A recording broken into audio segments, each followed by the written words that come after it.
യെശയ്യാ പ്രവാചകന്റെ പുസ്തകം അധ്യായം 29.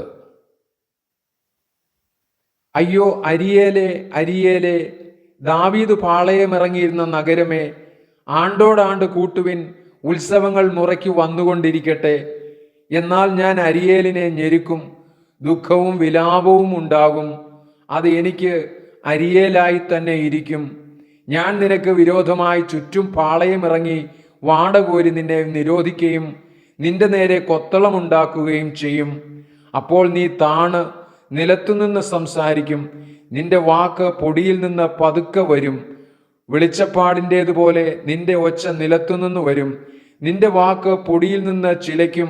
നിന്റെ ശത്രുക്കളുടെ സംഘം നേരിയ പൊടി പോലെയും നിഷ്കണ്ടകന്മാരുടെ കൂട്ടം പാറിപ്പോകുന്ന പതിർ പോലെയും ഇരിക്കും. അത് ഒരു ക്ഷണമാത്ര കൊണ്ട് പെട്ടെന്ന് സംഭവിക്കും. ഇടിമുഴക്കത്തോടും ഭൂകമ്പത്തോടും മഹാനാദത്തോടും കൂടെ ചുഴലിക്കാറ്റും കൊടുങ്കാറ്റും ദഹിപ്പിക്കുന്ന അഗ്നിജ്വാലയുമായി അത് സൈന്യങ്ങളുടെ യഹോവയാൽ സന്ദർശിക്കപ്പെടും. അരിയേലിന്റെ നേരെ യുദ്ധം ചെയ്യുന്ന സകല ജാതികളുടെയും കൂട്ടം അതിനും അതിൻ്റെ കോട്ടയ്ക്കും നേരെ യുദ്ധം ചെയ്ത് അതിനെ വിഷമിപ്പിക്കുന്ന ഏവരും തന്നെ ഒരു സ്വപ്നം പോലെ, ഒരു രാത്രി ദർശനം പോലെയാകും.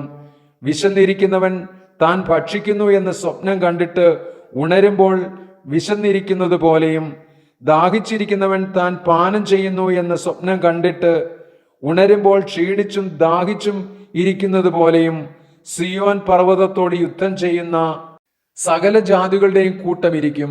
വിസ്മയിച്ച് സ്തംഭിച്ചു പോകുവിൻ, അന്ധത പിടിച്ച് കുരുടരായിത്തീരുവിൻ.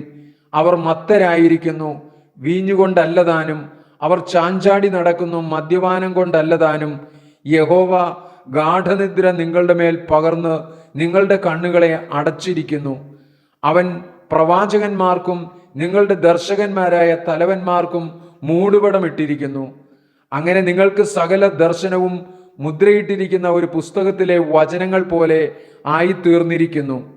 അതിനെ അക്ഷരവിദ്യയുള്ള ഒരുത്തൻ്റെ കയ്യിൽ കൊടുത്ത് ഇതൊന്ന് വായിക്കണമെന്ന് പറഞ്ഞാൽ അവൻ, എനിക്ക് വഹിയ, അതിന് മുദ്രയിട്ടിരിക്കുന്നുവല്ലോ എന്ന് പറയും.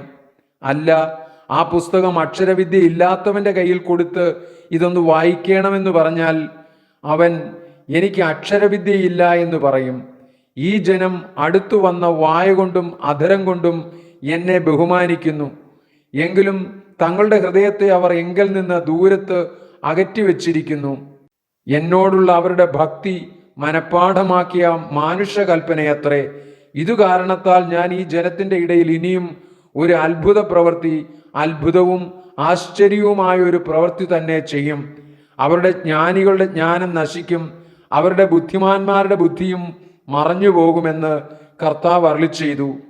തങ്ങളുടെ ആലോചനയെ യഹോവയ്ക്ക് അഗാധമായി മറച്ചുവെക്കുവാൻ നോക്കുകയും തങ്ങളുടെ പ്രവൃത്തികളെ അന്ധകാരത്തിൽ ചെയ്യുകയും ഞങ്ങളെ ആർ കാണുന്നു, ഞങ്ങളെ ആർ അറിയുന്നു എന്ന് പറയുകയും ചെയ്യുന്നവർക്ക് അയ്യോ കഷ്ടം.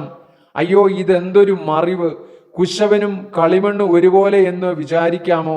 ഉണ്ടായത് ഉണ്ടാക്കിയവനെ കുറിച്ച് അവൻ എന്നെ ഉണ്ടാക്കിയിട്ടില്ല എന്നും, ഉരുവായത് ഉരുവാക്കിയവനെ കുറിച്ച് അവന് ബുദ്ധിയില്ല എന്നും പറയുമോ? ഇനി അല്പകാലം കൊണ്ട് ലെബാനോൻ ഒരു ഉദ്യാനമായി തീരുകയും ഉദ്യാനം വനമായി എണ്ണപ്പെടുകയും ചെയ്യുകയില്ലയോ? അന്നാളിൽ ചെകിടന്മാർ പുസ്തകത്തിലെ വചനങ്ങളെ കേൾക്കുകയും കുരുടന്മാരുടെ കണ്ണുകൾ ഇരുളും അന്ധകാരവും നീങ്ങി കാണുകയും സൗമ്യതയുള്ളവർക്ക് യഹോവയിൽ സന്തോഷം വർദ്ധിക്കുകയും മനുഷ്യരിൽ സാധുക്കളായവർ ഇസ്രായേലിന്റെ പരിശുദ്ധനിൽ ആനന്ദിക്കുകയും ചെയ്യും. നിഷ്കണ്ടകൻ നാസ്തിയായും പരിഹാസിയില്ലാതെയായും ഇരിക്കുന്നുവല്ലോ. മനുഷ്യരെ വ്യവഹാരത്തിൽ കുറ്റക്കാരാക്കുകയും പട്ടണവാതിൽക്കൽ ന്യായം വിസ്തരിക്കുന്നവന് കെണിവെക്കുകയും നീതിമാനെ നിസ്സാര കാര്യം കൊണ്ട് ബഹിഷ്കരിക്കുകയും ചെയ്യുന്നവരായി നീതികേടിന് ജാഗ്രതയുള്ള ഏവരും ഛേദിക്കപ്പെട്ടുമിരിക്കുന്നു. ആകയാൽ അബ്രഹാമിനെ വീണ്ടെടുത്ത യഹോവ യാക്കോബ് ഗൃഹത്തെക്കുറിച്ച് ഇപ്രകാരം അരുളിച്ചെയ്യുന്നു: യാക്കോബ് ഇനി ലജ്ജിച്ചു പോകുകയില്ല, അവന്റെ മുഖം ഇനി വിളറിപ്പോകുകയുമില്ല. എന്നാൽ അവന്റെ മക്കൾ തന്നെ തങ്ങളുടെ മധ്യേ എൻ്റെ കൈകളുടെ പ്രവൃത്തി കാണുമ്പോൾ അവർ എൻ്റെ നാമത്തെ വിശുദ്ധീകരിക്കും. അതെ, അവർ യാക്കോബിന്റെ പരിശുദ്ധനെ വിശുദ്ധീകരിക്കുകയും ഇസ്രായേലിന്റെ ദൈവത്തെ ഭയപ്പെടുകയും ചെയ്യും. മനോവിഭ്രമമുള്ളവർ ജ്ഞാനം ഗ്രഹിക്കുകയും പിറുപിറുക്കുന്നവർ ഉപദേശം പഠിക്കുകയും ചെയ്യും.